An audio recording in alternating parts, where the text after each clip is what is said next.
Welcome, everybody. This is the February 16th, 2023 meeting of Maine Accelerates Growth. Maine Accelerates Growth is a statewide network of organizations and individuals that support entrepreneurs and innovators to scale in Maine and beyond. We believe that a vibrant, inclusive innovation and entrepreneurial ecosystem will result in a more abundant, equitable, and sustainable economy and make Maine a great place to live, work, and play. So we work together to share expertise, seek best practices, address system gaps. We promote the successes of Maine startups and entrepreneurial support organizations, and we collaborate. Our values are to be inclusive, action-oriented, and metric-focused. We think long-term and system-wide and seek ways to be more collaborative. And our monthly meetings highlight the activities of MTI, the Maine Department of Economic Community Development, organizations that support startups and startups here in Maine. And we're funded by MTI, so thank you, MTI. I'm Liz Trice. I'm the coordinator for Maine Accelerates Growth and happy to be here with you all today. Good to see a good crowd. We have a bunch of great speakers today and general MxG announcements. I've been working on two things. One is continue to work on Scale from Maine idea with Patrick, which is an idea to get to create a framework for all the other activities in the Maine entrepreneurial system to connect into by looking at ways we can use entrepreneurship, innovation, and collaboration to solve problems in Maine and engage lots of Mainers in doing that. So we're excited about that and happy to share more if anyone wants to hear more. Actually, I will send you updates as it comes along. And also, I'm currently working on a proposal to MTI for the continuance of MxG going into from summer 2023 for another 3 years. So if you have any ideas about how things could be done differently or what works great, I'd love to hear from you personally. But as I said, I think I should also probably send out a survey. So I'll do that.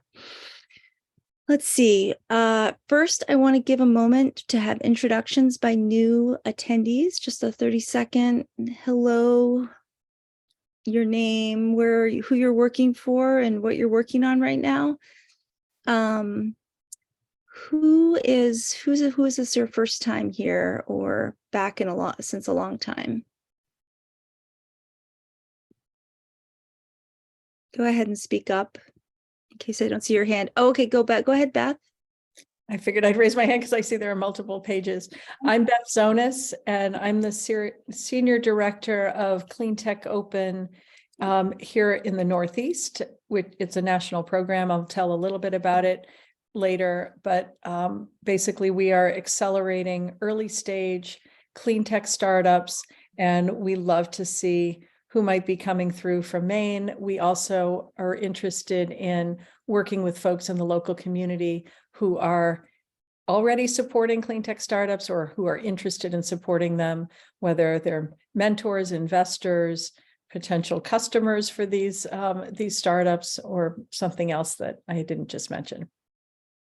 Great. And applications are due April 16th. So happy to share that with folks. And we're going to be holding an event at with E2Tech and MTI on March 15th in Portland. Great. Thank you so much. And somebody else had their hand up. Was it? They took their hand down. I have my hand up, Liz. Oh, go ahead. Hi, thank you. Nice to meet you all. My name is Sonia. I am the founder of the Tech Margin. I am a software engineer who very recently just left big tech to focus on working here locally in Maine and also content creation around diversity in tech. Nice to meet everybody.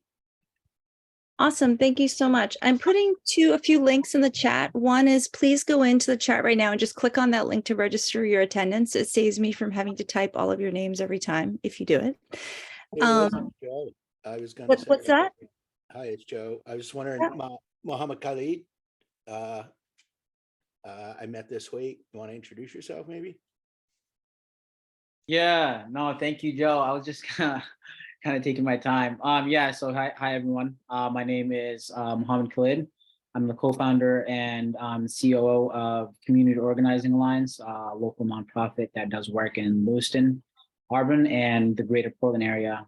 And yeah, I'm just excited to be here. Awesome. Welcome. And Mohammed and I ended up on the same team at the START Summit in Lewiston last week, which was really fun. So I'm putting a couple links in the chat. Please go in and register your attendance by clicking on the link. If you're a new participant, click on the link, the mailing list link, and you'll be on the link, on the mailing list for future events, which I can't guarantee if you don't fill out that form. And then also I have a link to the live notes. So, we type as fast as we can, but you can go in and correct things or add things. There's also a section at the end of the notes where you can put in announcements if you want. We also have a section to say verbal announcements at the end, but I want to ask Renee Kelly to make a quick announcement because I know she can't stay till the end. Go ahead, Renee. Thank you, Liz. I asked Liz if I could grab a couple of minutes to make sure everyone knows that the deadline for companies to apply to host an Innovate for Maine Fellow this summer is coming up March 5th. Actually, if it's okay, Liz, I have just like one side that might save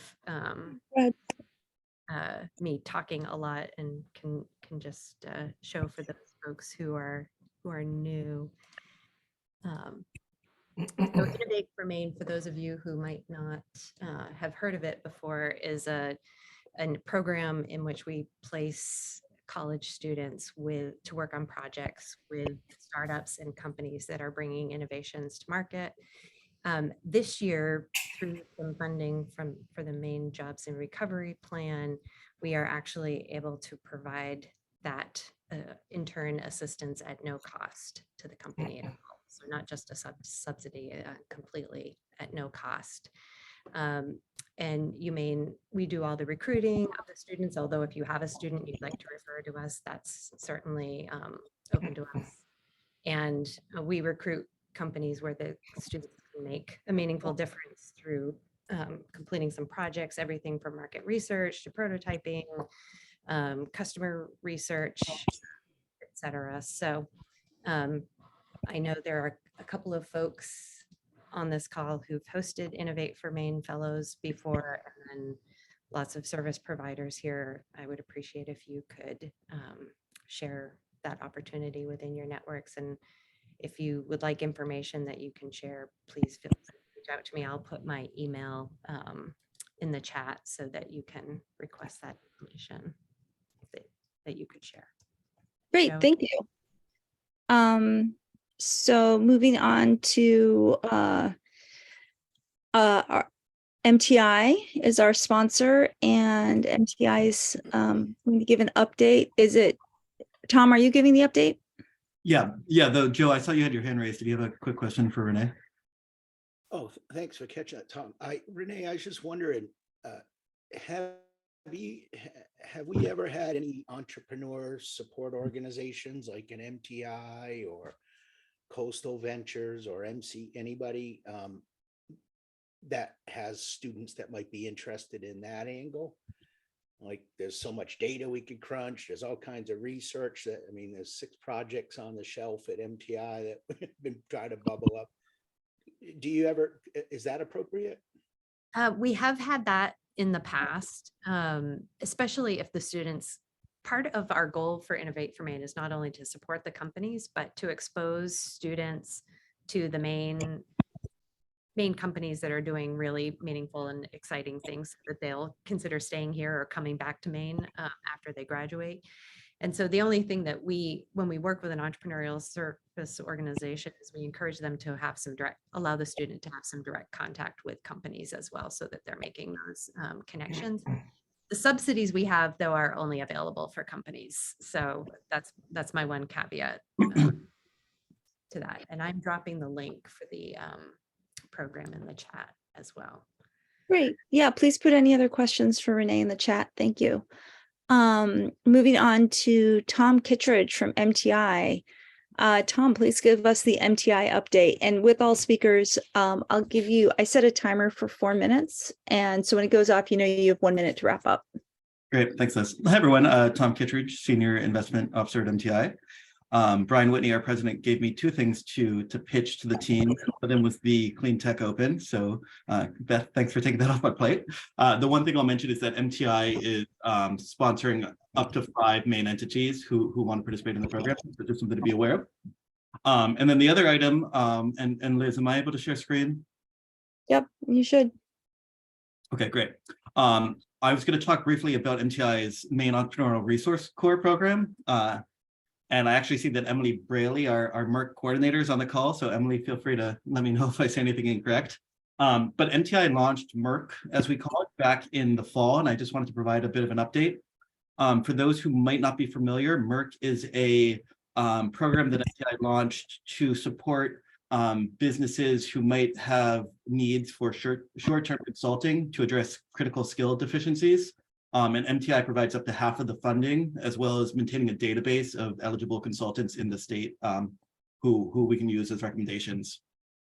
So since August, we've had 62 applications, 29 are currently in process. So by that I mean being vetted, 20 are active, 10 have been completed, and only 3 declined. The average award is around $5,000.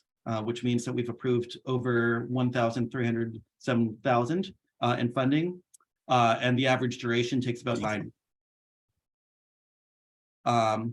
You can see there's a good amount of geographic diversity to where we've been able to provide support. The bulk is unsurprisingly in Cumberland, but we're pleased that we've been able to support businesses all across the state.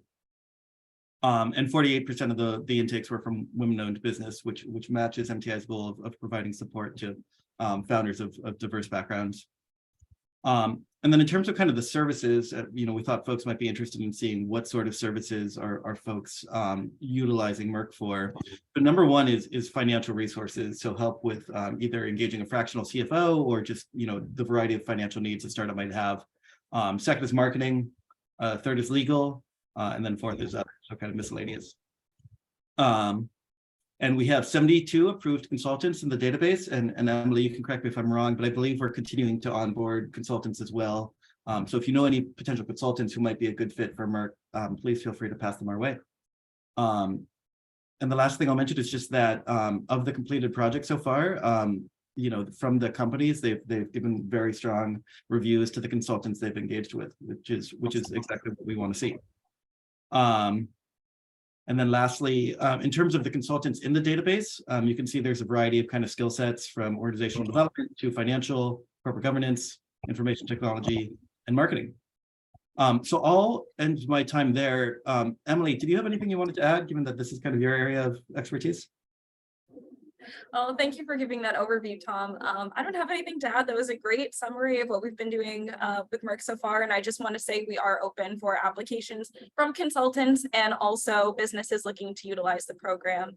And if you have any questions, please reach out to me directly. I can put my email in the chat, and I'd love to hear from anyone interested in the program. Thank you. Thanks, Emily. The last thing I'll say is, if you do have companies who are interested in exploring MERC, I'd recommend they just go to MTI's website and click the Get Started link. And there will be an opportunity for them to submit an intake request to speak to Emily. So that's all this. I'll pass it back to you. Great, thank you. And I would love it if you would put the link is already in the notes. I brought it over from last month. So we're doing great there. Okay, great. I'd like to move on to DCD, and Jake Daniele is here today. Jake, I'll set you a timer for 4 minutes. Are you here? Yeah, I am. Morning, Okay. everybody. Jake Daniele, Small Business Development Manager at DECD. A couple of quick updates. Domestic trade, I've told you about this a little bit before, the free market data that's available to businesses, but I wanted to give you a heads up that we are working on the grant programs that go along with this. Those are being targeted for summer, so I'll keep you updated as we move forward with that, but just keep that in the back of your mind that grant money is coming. Reach, the Maine Employer Summit, is scheduled for Tuesday, February 28th. That's at Maine Augusta. The in-person tickets are already sold out, but there are some virtual ones still available if you're interested. I think the target is for larger businesses for that, but keep in mind. And then I'll leave you guys with DECD actually has several job openings right now. We're one of the smallest, if not the smallest department in state government. So it's rare to have a couple of openings, but we've got 2 grant specialists, one for tourism, one for outdoor recreation, deputy director of outdoor recreation, and Mitzi, Maine International Trade, has the Maine North Atlantic Development Officer, office director position open as well. So a couple opportunities to share around. Awesome, Jake. Thank you so much. And I would love it if you would put the links to those jobs either in the chat or in the live notes. Great. And I think I put in the chat too that you all have access to the live notes to look at them and catch anything you missed or add anything that I missed. Okay, great. Moving along. So our first presenter is, well, Marty, but actually it's Marty and Beth, right? Yeah, So- that's right. So I'll just talk really quick about CleanTech Open and what we have going, and then go to Beth. So we have been working with the team at CleanTech Open, I think certainly since before my tenure at E2Tech, and lots of you are familiar with it, but it's a month from yesterday, I guess. So it's March 15th. We're looking for a really big convening. I think we have 3 presenting startups so far, and we're looking for as many more as I'd like to present. And I'll put my email in the chat. If you'd like to attend, just write to me and I'll send you a free pass. And then Beth, we're really pleased to have on though, and can talk more about what CleanTech Open actually is. Awesome. I'm going to zip through a couple of slides because I actually think it's helpful to see. So thank you, Marty, and we're really excited to be part of your event on March 15th. So we are accelerating early stage startups that have an environmental benefit. We cover a wide variety of topics, as you can see here. And the program is like a mini MBA with lots of training opportunities. Probably the best part, though, is the mentoring. So the mentor in the Northeast, we're able to match as many as 4 mentors per startup. So you start with a team of 2 participating team members, and you end up with a team of 6. So this is obviously a 3X kind of thing. These are experts in a wide variety of areas who will help you with many of the business topics that you need to work on. There's access to capital toward the end, showcasing, lots of prize opportunities, and we have great fun. I'm also going to just let you know what some of the dates are. So the final application deadline is April 16th. So we would love to have you come join us. Most of the program will be virtual this year for the cohort, with a couple of exceptions. So we'll hold our East Coast Academy in Boston, June 6th and 7th, and our Northeast Regional Finals in New York in late September, and then the Global Forum in San Jose in conjunction with Verge. If folks know about that, it's a massive conference with like 3,000 or 4,000 people. We did it last year and it was great fun. So I'm going to just shift quickly to this. So these are the dates. So startups can apply. We would love it if folks from the Maine ecosystem would also be interested in applying to be mentors. I think it would be great fun to see more Maine people engaged in the program. You get to be embedded, and it's like an hour to 2 hours per week during our busy time, which is June, July, and August busiest. Then it kind of tapers off a little bit into September and October. Startups get a great deal, especially from Maine, since they just have to cover their application fee, which is $30 between now and February 28th, or $75 after that, and the rest of it is free, other than you do have to get yourself to the various events. So I will stop sharing. Happy to chat with anyone who might be interested, and I have to leave at 11:30, but I will put my my LinkedIn here in the chat for anyone who wants to connect. Awesome. We're doing great right now. Any questions for Beth or Marty? Any questions about the Clean Open? Beth, I mean, we sort of the one we always point to here in Maine is Pika Energy, now part of Generac, as advanced really far within CleanTech Open, but maybe you could give some other examples of companies and success stories. Yeah, absolutely. So you may have heard of oh my goodness, Sarah McKay. So she started a company called Sarah Helix, and the company is still going strong. They're doing it's a chemistry company, so all different kinds of things are possible. She went through it before I started in this role, and she's now working, excuse me, for a department at the University of Maine. But she did great with her company, and it's still going strong. And then a few that went through the program more recently, you may have heard of Finsulate, which is making the hulls of boats easier to reduce friction and make it easier for folks to go more smoothly through the water. They're based in Portland. Foothill Fuels is selling fuels for hikers and other folks going into the backwoods. And what's another one? Baseline ES is improving. You're going to have to help me, Marty. I think you know I more. think it's energy evaluation services. Yeah, and then Prime Light Works. I think. And Prime Light Works went through the program last year, and we'll see. They're actually based at Jamie's place, I believe, right, Jamie? Yeah. So they have a space at in Brunswick, and they're loving working there. So yeah, so that came out of MIT. There's some really interesting opportunities, from, you know, cleaning up plastic to making it easier for you know, lobster fishermen. I mean, all kinds of things are possible here. So we're interested to see what, you know, wind energy is a big topic. Really interested to see what solutions people are addressing or can address, and really big emphasis on environmental equity this year. So anyone who has some great ideas for really spreading out the ability to implement solutions that would be more universal would be most appreciated. So Awesome. thank you, Liz. We're going to have a fun event. I know you're going to be there. Veryl is hosting us, and we're looking forward to a good evening on Wednesday, March 15th. Great. Thank you so much. Any last questions for them? Beth has to go. Okay, moving right along. Our first startup presenter today is Mufaddal Ali. Welcome, Mufaddal. Thanks for having me. Yeah, Thanks to all the MTI partners that we've had and Dirigo Labs partner that helped us get so far. I am going to share my screen. Great. And Mufaddal, you'll have, I'll give you I'll set the timer for 4 minutes, and then you have 60 seconds to wrap up, and we'll go into QA. All right, that sounds great. Awesome. Thank you. Can everyone see my screen?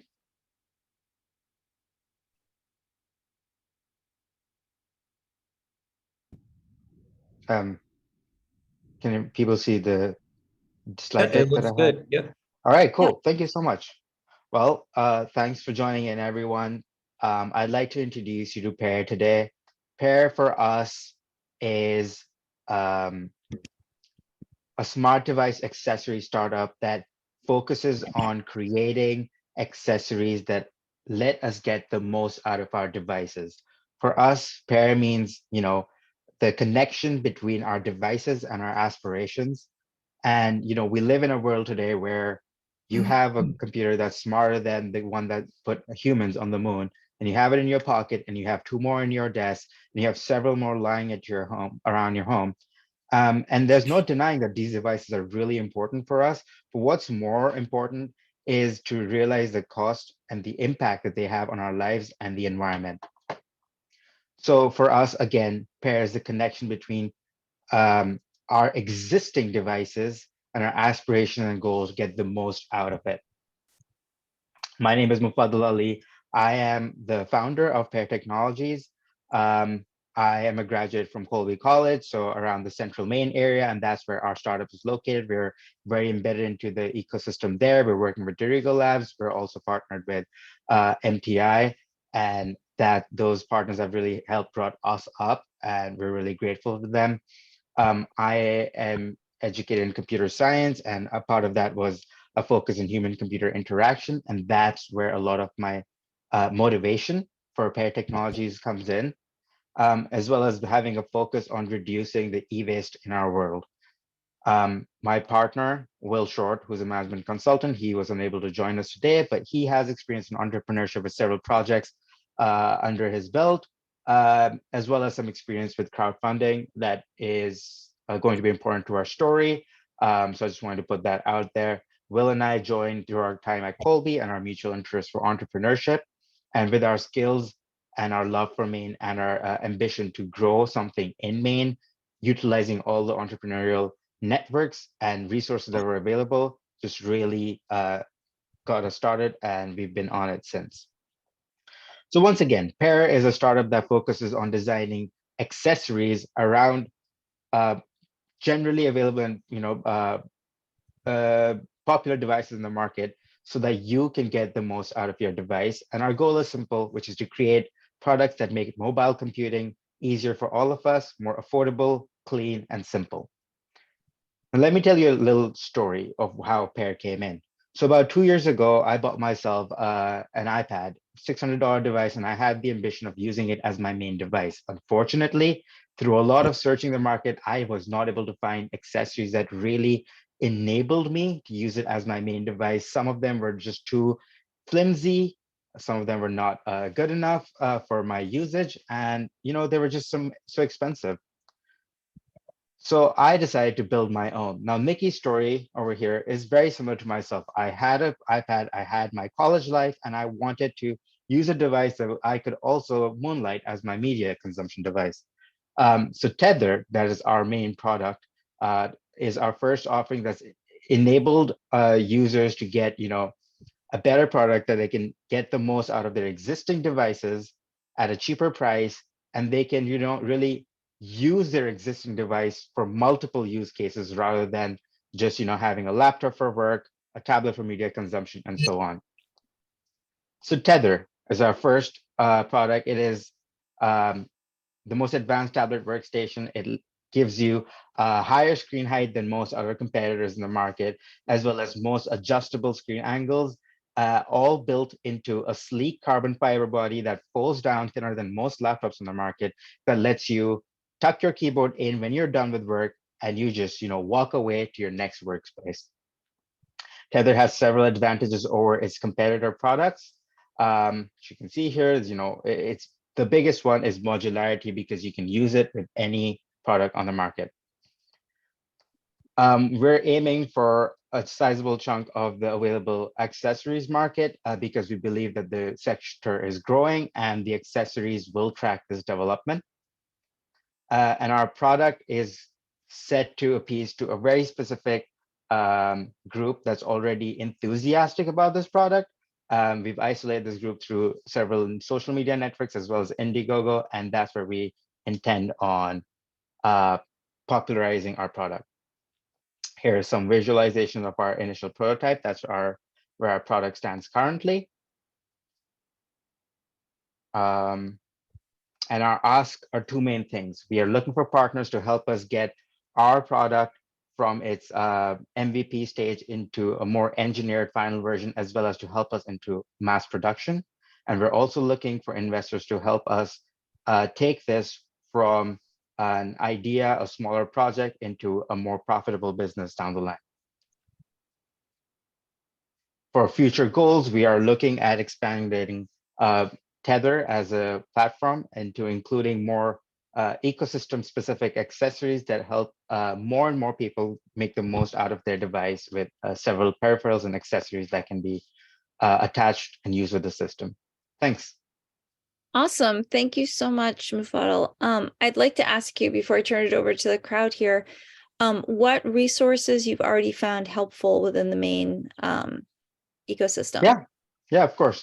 So when we were first starting off, we got a lot of support from Dorigo Labs, where they were able to help us actually set up a virtual office at the Bricks co-working space in Waterville. And since then, we've gotten a lot of mentorship through Garvin Donegan there, who was also one of our mentors who helped us set up for our MTI application, which we are currently on registered as a project with Abigail, who's on this call as our mentor, whose portfolio company we are on, where we're also able to participate in Greenlight Maine Season 7.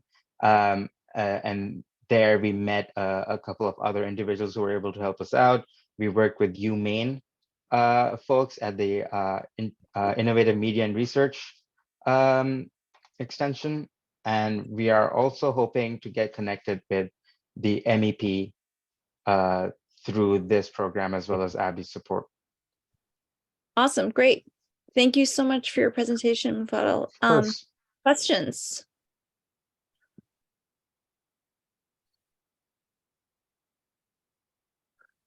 Mufaddal, if I could ask you a quick question. I don't know if you mentioned it already, but I just wanted to, this is really cool.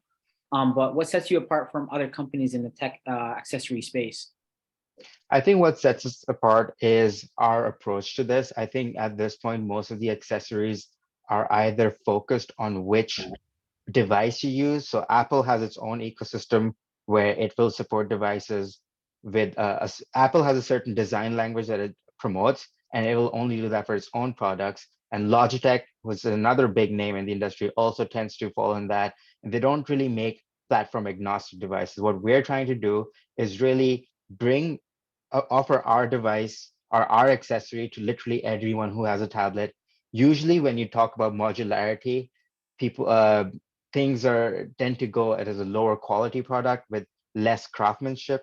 We want to bring that new level of craftsmanship and design a good accessory for everyone, regardless of if their tablet is a $1,000 tablet or a $500 tablet, because we think everyone appreciates good craftsmanship with usage that we just have not seen in the market. And that's really what I started off with. Was I wanted to buy something else, but I couldn't find what I wanted.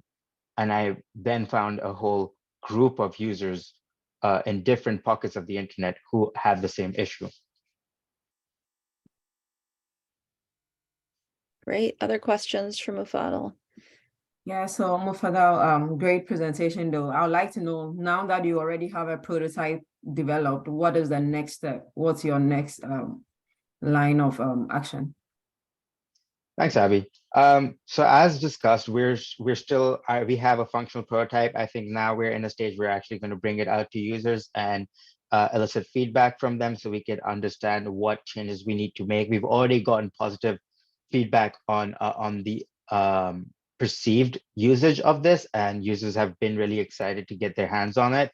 For those who have used, we're getting more and more feedback on how we can change some of the usage aspects, the application of force, where it can be more or less bulk reduction, things like that. So we're really refining our design at this point, and that's where we're looking for partners to help us further engineer the product into an end form which we can actually sell off. Along with that, we're also launching our Indiegogo campaign within the next 2 months, and that's where we hope to popularize this product and to gather that initial critical mass that's going to help us propel this product further in. And finally, the third part to that is we're now going to start designing an array of accessories that work within this ecosystem. So Tether for us is a workstation, and a workstation needs a lot of different components that can make a user a lot more productive. So we're going to start designing how we can fit all of that into our existing Tether ecosystem. Mufaddal, I have a question. Do you have an idea of where you would start in terms of customers? Like, are you going to go direct to consumer, or do you have like larger corporate customers that you can imagine? I believe we're going to start off with a direct to consumer model with the Indiegogo approach, because that is the most identifiable customer base that we have so far. And we're going to start starting them. But once we're hoping to get that critical mass, we will then be open to extending to several other solutions as well, including other large retailers, as well as direct to larger corporate businesses that are interested in something like that, because that's also one of our use cases, is to promote this for smaller startups which want to keep their costs down and do not want to pass out a laptop to every one of their employees, and they want to, keep the cost down. Awesome, thank you. Mufaddal, please email me your slides, and I'll share with the whole group. And also, when you get to your Indiegogo campaign, please send me that link and I'll share it. All right, thank you so much. And thanks, MxG, for hosting us today. We really appreciate being here. It's great to have you here. Best of luck. Thank you. And also, you're welcome to, if you see the link, if you sign up for the mailing list, then we'd be happy to have you participate in future meetings as you wish. I will do. Thank you so much. Thank you. So our next presenter is John Karp, who is going to be talking about the Manufacturing Extension Partnership, but he also is one of the entrepreneurs in residence at MTI too. So he's also close to us in that way and has worked with many companies here in Maine. So, John, I'll give you the same 4-minute ding to remind you of 60 seconds to wrap up, and then we have a 5-minute Q&A. Well, thank you for coming today, John. Oh, my pleasure. Thanks for having me. Well, hi, everybody. I do work with the Maine Manufacturing Extension Partnership on a half-time basis. They say I'm semi-retired, but I just was dumb enough to buy another company at 61 years old, so that doesn't hold up. But anyway, we are called the MEP, or Manufacturing Extension Partnership.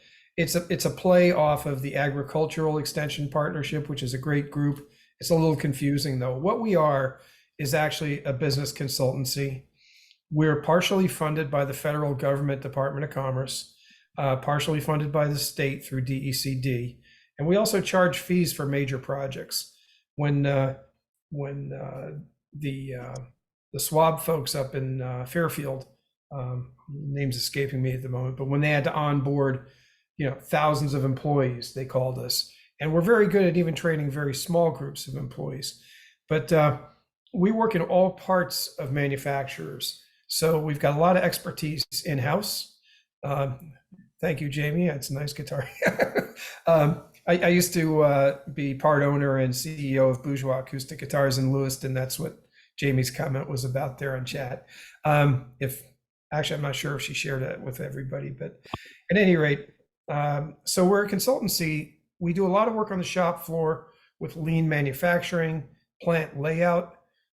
We've got an expert in safety. If you have OSHA concerns, we have quality control managers, a lot of different talent, but also MEP has been around for over 20 years. So we've also got a very highly vetted group of consultants, and that parallels what MTI is funding through the Merck program and Emily with consultants for any business. We by our legislation are focused only on manufacturers. Let's see. We've got people also that do HR consulting, staffing, and sales and marketing, strategic planning, and even succession planning. So pretty much the message that we try to impart is we're a great first call if you're a manufacturer, or if you have a client that's a manufacturer and they need anything. We probably have touched the problem in some manner and probably have a resource. So that's the quick flyover that I have for you. Happy to open up to questions. Although I will say, Mufaddal, for you, I've done a lot of the sales and marketing. You might want to go on Amazon. There's an app that will let you look at categories and top sellers in those categories, and I think even sales volumes. It could be very valuable data for you. Now I'll open it up to questions. Great. Thank you so much, John. Questions for John?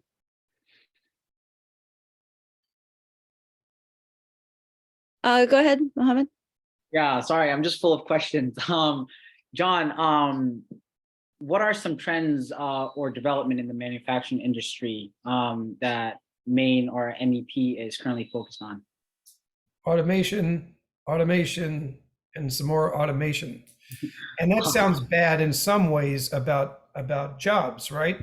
But in reality, what they're doing is they're addressing a trending labor force shortage that's just going to continue based on demographics of the baby boomer generation fading from the workforce.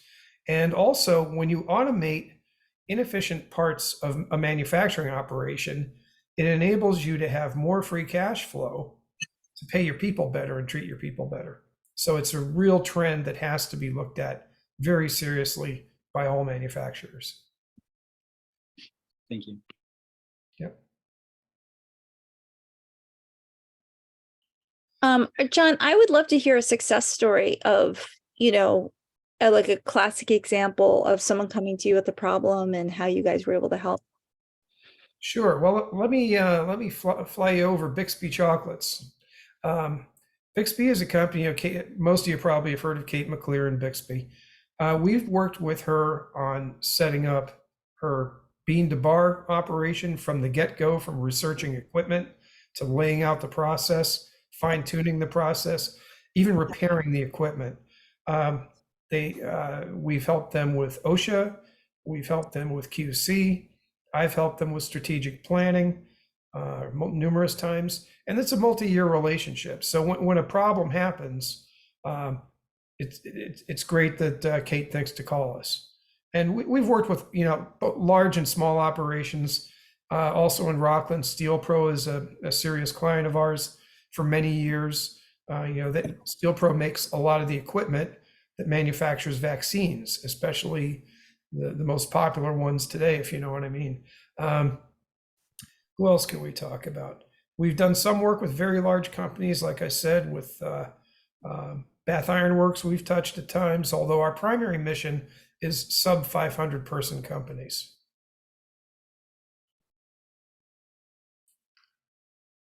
Awesome. Thank you for those examples. Other questions for John? Yeah, one person put up, I don't know if it was an old chat, but they asked about what that app was. I don't have it off the top of my head.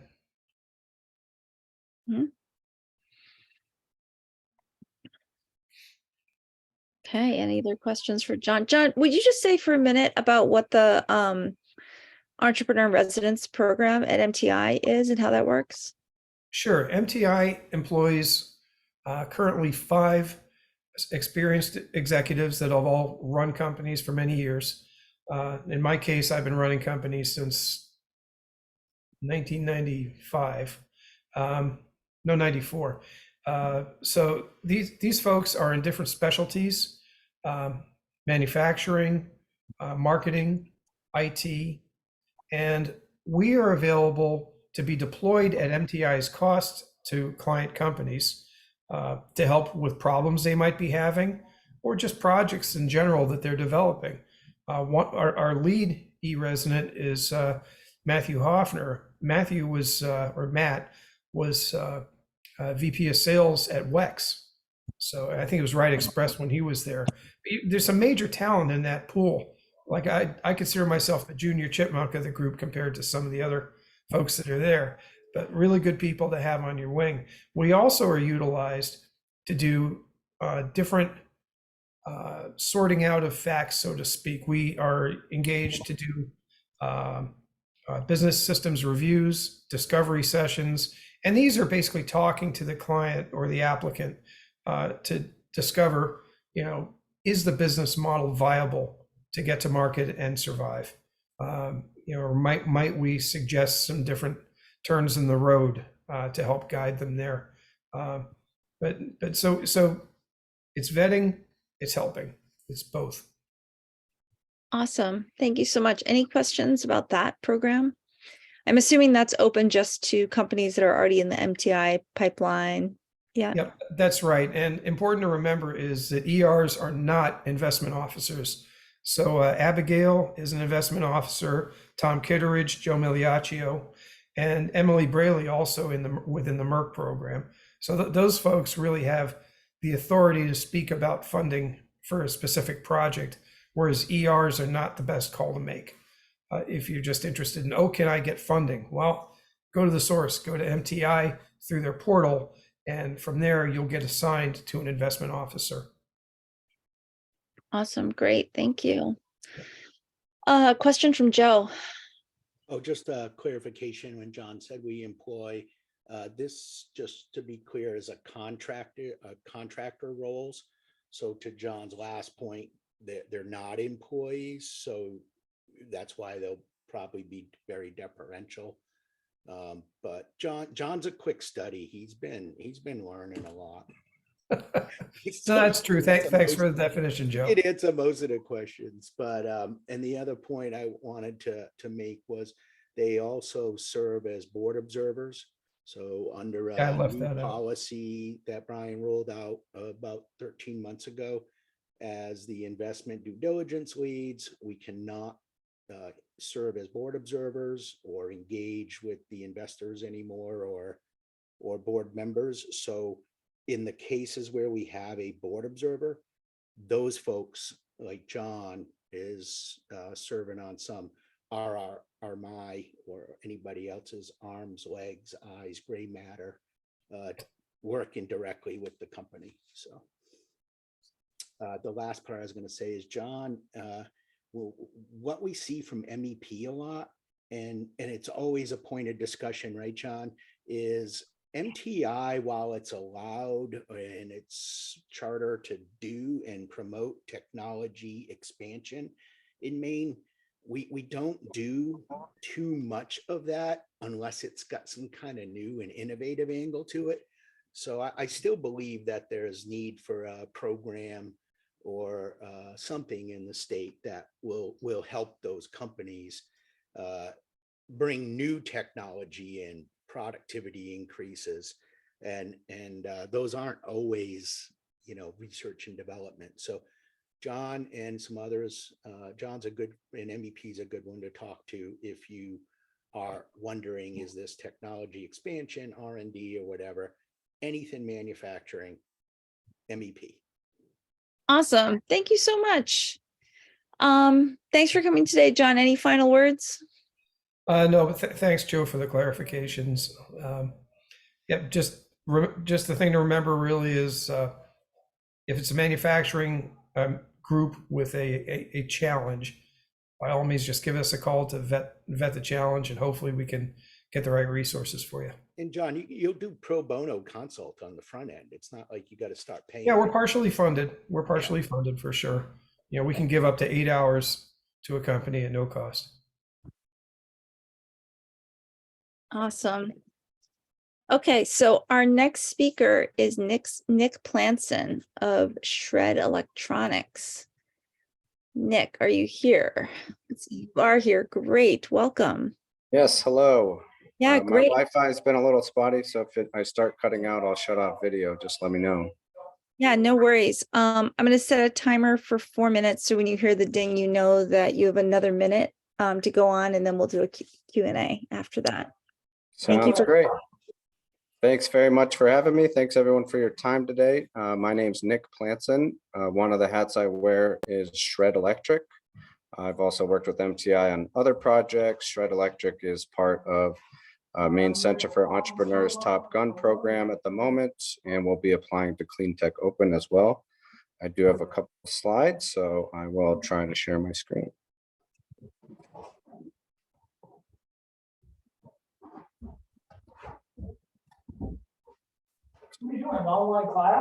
Is that visible to you all? Okay, see a thumbs up. Great, so we're newly formed Shred Electric, based here in New Gloucester, Maine, or actually today I'm in Freeport, oddly enough, or timely enough, working outside in a t-shirt in February, which seems relevant to the discussion today. Let's see. So I know we're short on time. The primary goal of Shred Electric is to help the world replace all the two-stroke motors in use in recreational, but also in working capacities. If you're not familiar, two-stroke motor is what's probably on your lawnmower, older, definitely smaller boat motors. They pollute a ton and they require a lot of maintenance, and they're generally quite loud. A statistic that I heard that rings a bell for me is running a leaf blower, a two-stroke motor leaf blower for an hour is about equivalent to driving a Toyota Camry 1,000 miles. So it's great that we're investing in electric on-road vehicles, but it's time to focus on supporting and getting creative with proliferating electric off-road vehicles, because the emissions reductions there can be much more significant than the pretty efficient gas-powered Toyota Camry. I'll go through it in more detail, but how are we doing this? We're doing it through increasing battery utilization, bringing down the upfront costs, and helping to remove the risk of batteries going obsolete quickly on consumers. So what we're developing, and we already have a prototype electric snowmobile. That's this snow bike that's built by Ruffian that we're partnered with on the powertrain. And we're in the process of building an electric motor. The key thing here is, yes, products like this exist, but no manufacturer yet has made a way that you can take the same battery out of your electric snowmobile and then in the summer put it into your boat or into a power pack that you power an RV with, or for example, an oyster farm or a utility cart like this. So we're in the prototyping stage right now. We're partnered with Ruffian on the snow bike side. I actually have it in my possession, testing it out there. We've ordered the parts for our motor, and by this summer, I fully expect to have at least 3 or 4 of these vehicles able to be ridden on, tested, see how the range is, see if, if we need to improve capacity on the batteries, what have you. So just back to the other slide, it's kind of like a lot of people know Ryobi power tools, or there are a lot of manufacturers where you can use one battery and a bunch of different tools. This is very similar, except these are fun tools that you can ride on or that can help power your work. The other angle that we're working on is partnering with battery manufacturers so that consumers can lease the battery rather than buying it upfront. For, say, an electric snow bike, $3,000 of the price is for the battery. So rather than paying that upfront, let's have consumers be able to pay $100 a month for 36 months. And that'll help them ease some concerns of, say, a much better battery coming soon, and then they're stuck with the older battery. So I kind of touched on all of these already. The market for these, at least the traditional gas-powered machines, is pretty significant. An interesting thing to think about, say, with an electric snowmobile, is you may attract a whole, and we're finding through our customer discovery, we're attracting a whole new set of users. Backcountry skiers who want to have better access to the backcountry, but they don't want to burn a ton of gas, for example. Or we've been talking to some members and representatives of indigenous communities to see if there's a possibility of some snowmobile trails being electric only right next to a lake that could be electric only, which thereby protects Mother Earth while still helping people enjoy the outdoors. So I think I've touched on most of this. A question that often comes up is, will we be manufacturing the vehicles? Will others be manufacturing the vehicles? And then we sort of have the shred battery and control that powers. Somebody said kind of like Intel inside was a popular slogan. Maybe it would be shred inside. But that kind of remains a bit to be determined. For example, Ruffian, they make an awesome electric snow bike already. So why would we try to reinvent that wheel? Instead, let's focus on making sure that the same battery that can power that can power all of these other vehicles or pieces of equipment. Let's see if there's anything else. Yeah, we've done some initial customer discovery, presented at, say, the Maine Outdoor Economy Summit in the fall. I've showed off some of the prototype vehicles or electric boats or motors from others at Electrify Freeport. And it's been really interesting to help people get really enthusiastic about this and think about how, oh, that makes a lot of sense. Why, if I buy electric snowmobile, should that battery sit around 9 months of the year? And vice versa, why should I have an electric boat battery that sits around for, again, probably 6 to 8 months out of the year? This is our team. My background is I built one of the largest portfolios of solar farms and wind farms for Con Edison Development. Prior to that, I was with the energy startup. I worked in international IT. I'm a member of anti-racism group in New Gloucester, very committed to DEIB. With my brother-in-law, Chad, I helped found Sea Meadow Marine Foundation, which is protecting the working waterfront in Maine. And we're through another business developing electric work boats, primarily for aquaculture, but likely for a wide range of applications. And Nathaniel is an electrical engineer who heard me speaking about electric boats on NPR and reached out, and he's a total battery and controls nerd and loves designing these things. And he's a great addition to our team. Some high-level revenue projections. I won't go through these in detail. And that's pretty much it. Awesome. Thank you so much. Any questions? This is so exciting. I mean, we've all seen the Ryobi and how successful that's been. I know we have a Ryobi lawnmower, I think, but I'm really excited to see these bigger ones come along. Any questions for him? Hey Nick, it's Mufaddal here. I'd just like to hear a little bit more about the batteries and their modularity. Do you have a model for adding on more consumption, less, things like that? Certainly. Thank you very much, Mufaddal, for your question. So this is the Ruffian Send E electric snow bike that if anyone wants to reach out and try it out, hopefully when we get some more snow, it's an absolute blast. This, if you could, I don't know if you can see my mouse, but this is the battery pack. And if you'll see, there's actually quite a bit of space that we could even stack another one.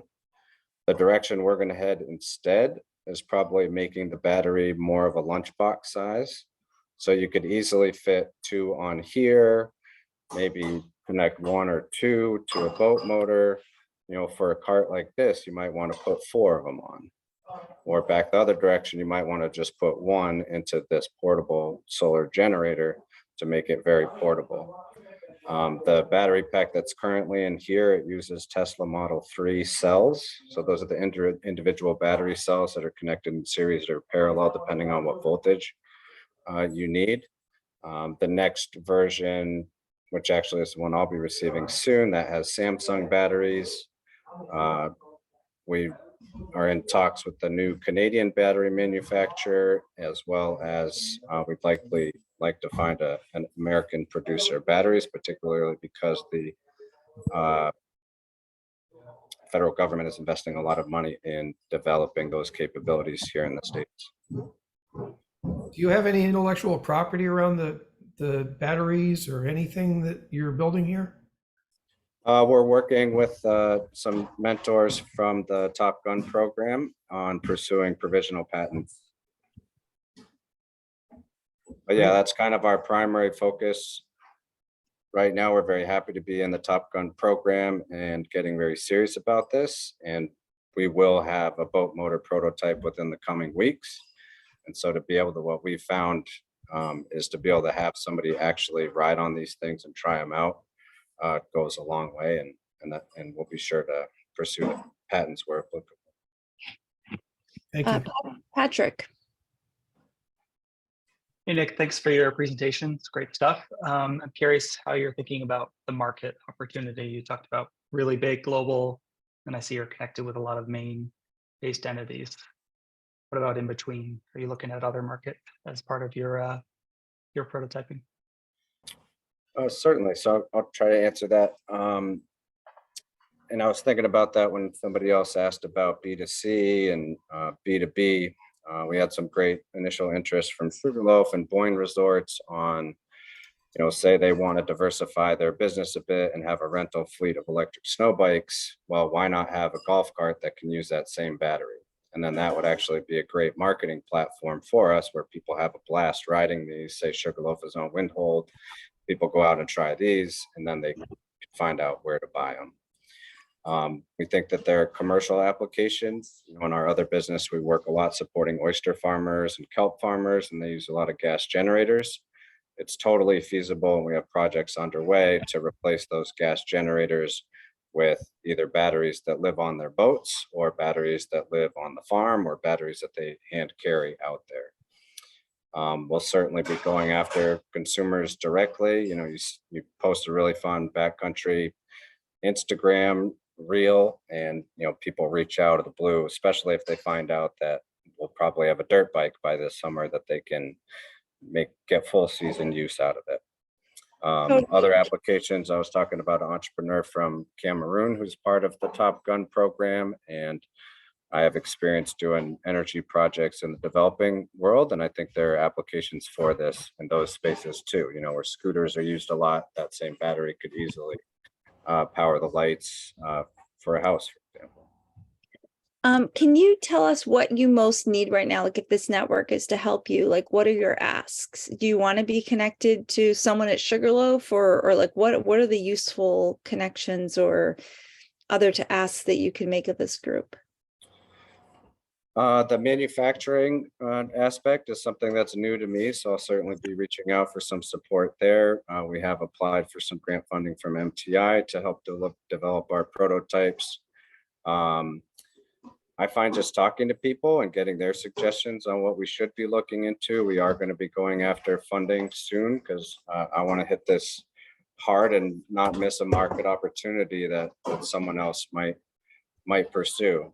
Kind of the aha moment that I had a year and a half ago was I was talking to a Canadian manufacturer of an electric snowmobile and electric jet ski.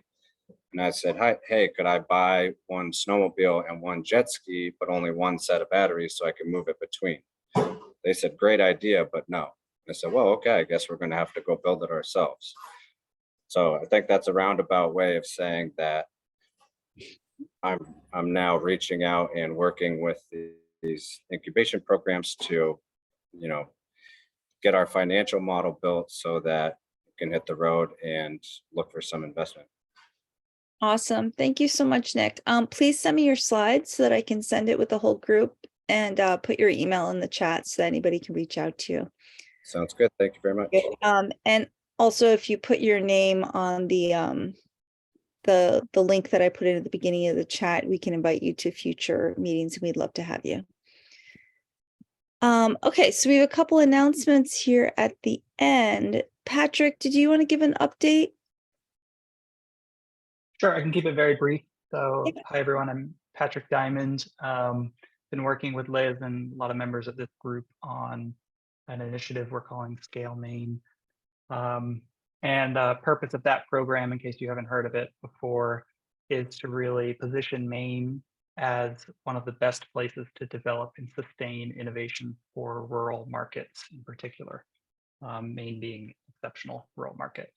So I shared a couple of weeks ago kind of our thinking, our discovery process, some outputs from that. And hopefully by the end of the month, we'll have more of a white paper of sorts to share with folks to really help this ecosystem better understand what the offering is in comparison to others. And then more importantly, some ways to engage as kind of an early adopter of this program. So we'll have more on that in the near future. Look forward to that. Awesome. Thank you. I'm just going to go through some of the other announcements of things that are upcoming, and I'll call on people if they're here to announce their own things. But there's a Live and Work in Maine networking event, February 16th in Augusta. These are all in the online notes document. February 28th. Susan, do you want to say something about Canada Night? It's funny. I was just putting a little chat and it's like, hello, Nick. Hello, Nick. But whatever, to everybody. Yes. So I am the on-con for Canada in Maine. And there are 25 people in Boston who work on behalf of Canada, focused particularly in New England. And we are delighted to be partnering with all of our favorite person or one of our favorite people, Katie Shorey and Startup Maine. And we're going to host the evening, which will be at Cloudport in the east end of Portland on February 28th, which is a Tuesday night from 5 till 7. I'll get the link in here. And yes, we will be shucking oysters. We'll be drinking beer. Unfortunately, it's Maine, not Canadian. What can I say? And there will be a draw for 2 tickets to Canada. So come one, come all. It'll be a fun evening with a bunch of my colleagues from Boston. Thanks. Great. We've got an event on March 9th, Thursday from 4:30 to 6:30 p.m. at WEX. And this is really the first official in-person big MxG meeting. Oh, and Michelle's here. Great. So Michelle, do you want to say something about it? Yeah, I'm happy to. Good afternoon, everyone. Yes, we are going to be hosting a networking event at WEX March 9th from 4:30 to 6:30, free of charge, and partnering with MxG, Startup Maine, Maine Angels, and going to give a really informal presentation about some of the work that Junior Achievement is doing to educate and inspire and empower the next generation of entrepreneurs in our state. And so we'll have a few guest speakers. Katie Shorey is going to MC. And same as Susan, come one, come all, just a great opportunity to network and learn a little bit more of the work that we're doing too in schools across our state. So Awesome. we'll have a link as well. And Liz, I'll get you all that information that we can share with this group. Great. And I'll say I'm really excited about Junior Achievement because they have this fantastic rate that something like 80% of kids who are touched even for a few hours, in the classroom with a JA volunteer end up going into the field that the JA volunteer is in. It's insane. So if you as an entrepreneur, somebody who's excited about that goes into a classroom, you are increasing the entrepreneurial capacity of the state of Maine, period. It's amazing and changing the lives of children. It's something that we should all do. And this is just an event to learn more, but also hang out with each other. So I'm excited about that. I posted in the chat and also in the notes, there's Wednesday, March 8th. There's Portland Adult Ed is something, panel of female entrepreneurs, which is pretty cool. And that's in person, food and socializing. I'm just basically talking about the in-person thing. And then of course, Marty talked about the CleanTech Open kickoff on March 15th and March 28th to 26th. There's the Maine Science Festival. So that's a whole lot of great in-person stuff. We're out of time. I'm going to put everybody back into networking groups if you stay for more than a second. Is there anything I missed? Any last announcements before we go into groups? Hey Liz, yeah, I'm Megan Banner here from Gulf of Maine Ventures. We have a webinar coming up for specifically for entrepreneurs and founders who are trying to pursue federal grants. We have a panelist and are collaborating with MTI through their TAP program. So there's going to be financial advisors or financial budget builders who have a lot of experience working on federal budgets. Trying to provide information for anyone who is seeking any grants through that way, specifically geared toward SBIR, STTR. And I'll put it in the chat. Great. Thank you so much. Thank you everyone for coming today, and I'll see you next month.